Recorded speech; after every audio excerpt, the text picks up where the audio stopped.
Vous êtes-vous déjà demandé si le monde qui vous entoure est réel? Si votre vie, vos souvenirs et même vos pensées ne sont pas les vôtres, mais simplement des lignes de code dans un programme informatique incroyablement avancé?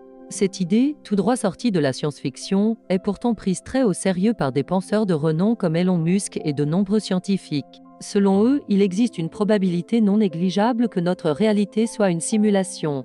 L'hypothèse de la simulation suggère que notre univers, avec toutes ses lois physiques et ses complexités, pourrait être une création artificielle. Nous serions alors des personnages, conscients ou non, à l'intérieur d'un immense jeu vidéo conçu par une civilisation bien plus avancée que la nôtre. Elon Musk a souvent exprimé son point de vue sur le sujet, affirmant qu'il y a une chance sur 1 milliard que nous vivions dans la réalité de base. Sa logique repose sur une simple extrapolation de nos propres progrès technologiques. Il y a quelques décennies à peine, les jeux vidéo se résumaient à de simples pixels et des sons rudimentaires. Aujourd'hui, nous avons des mondes virtuels photoréalistes, peuplés par des millions de joueurs et des personnages non-joueurs dotés d'une intelligence artificielle de plus en plus sophistiquée. Si nous continuons sur cette trajectoire, il semble inévitable que nous créerons un jour des simulations indiscernables de la réalité. Ces simulations pourraient elles-mêmes contenir des êtres conscients qui, à leur tour, développeront la technologie pour créer leurs propres simulations.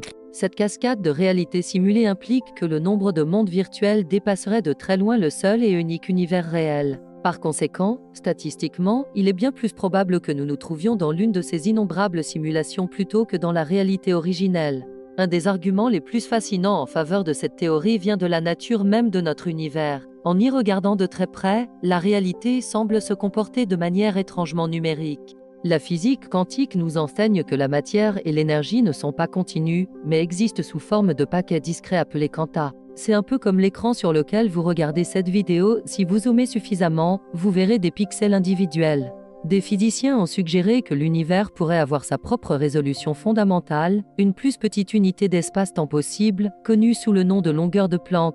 En dessous de cette échelle, les concepts de distance et de temps n'auraient plus de sens, tout comme un pixel sur un écran ne peut pas être subdivisé. Cette pixelisation de l'univers pourrait être la signature d'un système informatique sous-jacent. La réalité ne serait pas infiniment lisse, mais composée de bits d'informations fondamentaux, tout comme un monde virtuel est composé de données. Un autre indice troublant est l'existence d'une limite de vitesse universelle, la vitesse de la lumière. Rien dans l'univers ne peut se déplacer plus vite que la lumière dans le vide. Pourquoi une telle limite existerait-elle? Dans un monde simulé, une telle contrainte a un sens parfait. Elle pourrait correspondre à la vitesse maximale de traitement du processeur qui fait tourner notre univers.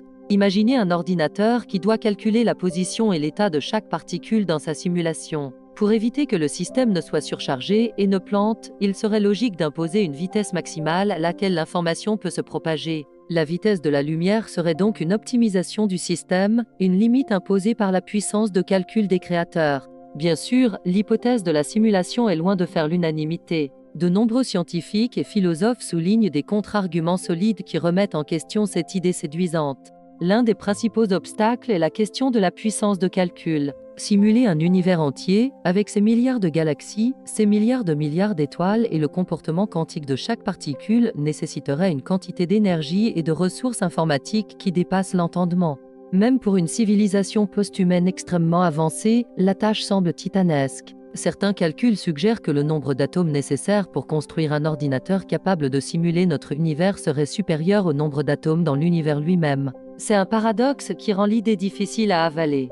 De plus, l'argument de Musk repose sur l'hypothèse que toute civilisation avancée voudrait et pourrait créer des simulations de conscience.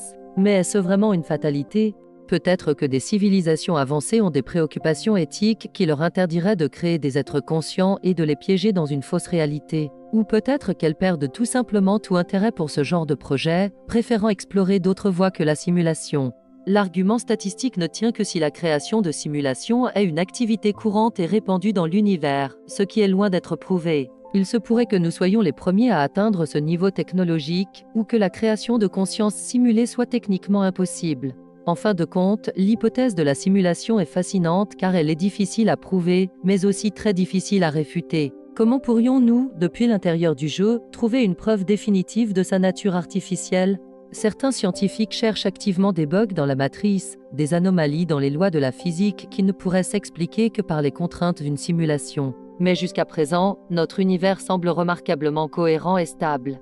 Que nous vivions dans une simulation ou non, cela change-t-il vraiment quelque chose à notre quotidien? Nos joies, nos peines, nos amours et nos ambitions restent tout aussi réels pour nous. La quête de sens, de bonheur et de connaissance reste la même, que le cadre soit réel ou simulé. Cette théorie a le mérite de nous pousser à questionner la nature de la réalité et notre place dans le cosmos.